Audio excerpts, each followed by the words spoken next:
Good morning, everybody. So, my dear friends, now the last chapter we shall now start now. It is on design of axial loaded columns. Okay. So far we have seen almost all the elements of a building, how to design them. Say it may be a beam, it may be a slab, or it may be a staircase, or it may be a footing even. So now all these elements you have seen how to design them so far. Okay. See now what happens is now suppose in an entire building or a structure, but if beam fails, if the beam fails, but only is a in sense now that structure is going to be affected only in that floor. Say take for example third floor beam has failed. Okay, so only it is affected to only that third floor, that room only. If the slab fails of third floor, okay, only it is affected at that point only now. Okay, but if the column fails, if any column fails, it is going to now endanger the entire structure. The entire structure. It may be 100 story, or it may be 50 story, or it may be 60 story. If a column fails at certain point, it is going to endanger the entire structure. Okay, so that is why we say that column is a most important element. It is the most important element in your entire structure. Column as well as the foundation, they are the most important part of any structure, because if column is affected or if the foundation is affected, the entire structure is going to now come down. If say take for example, if the staircase is going to fail, only that floor staircase is going to fail, not much. Whereas if the column or if the footing fails, the entire structure is going to now fail.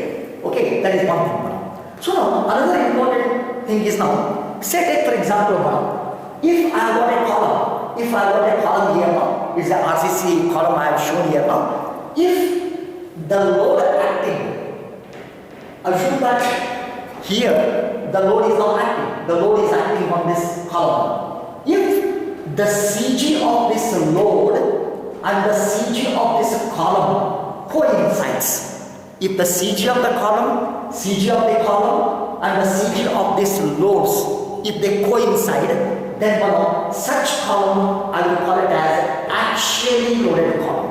Axially loaded column. Axially loaded column means now, okay, your CG of the column means at the center here now, at the center here. Okay, if the CG of the column and the CG of this load exactly coincide, okay, then we say that it is a axially loaded column. Okay, but you will see that axially loaded columns in practice they are very rare. It's very rare we find a axially loaded column. Okay, sir? You take any symmetrical building, there will be some eccentricity. In a sense, suppose if the same load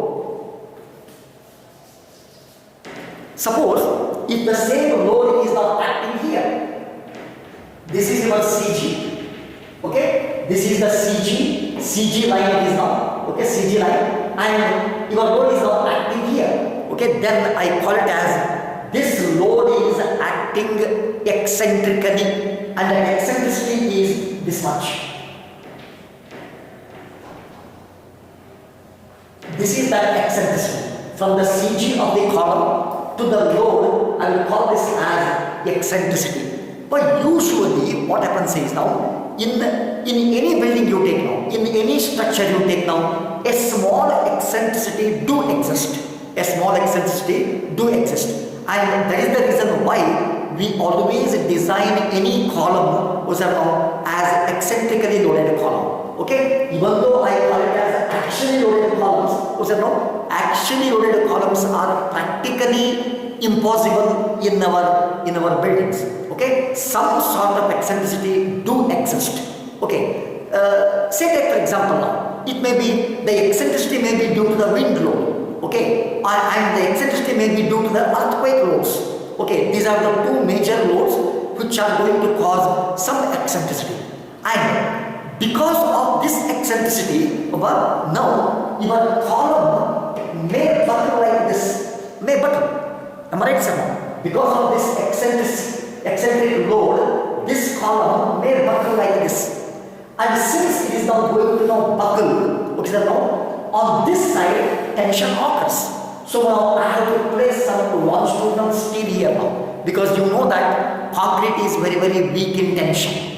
Since it is weak in tension, I have to place some extra reinforcement in that tension tube to take care of the tension.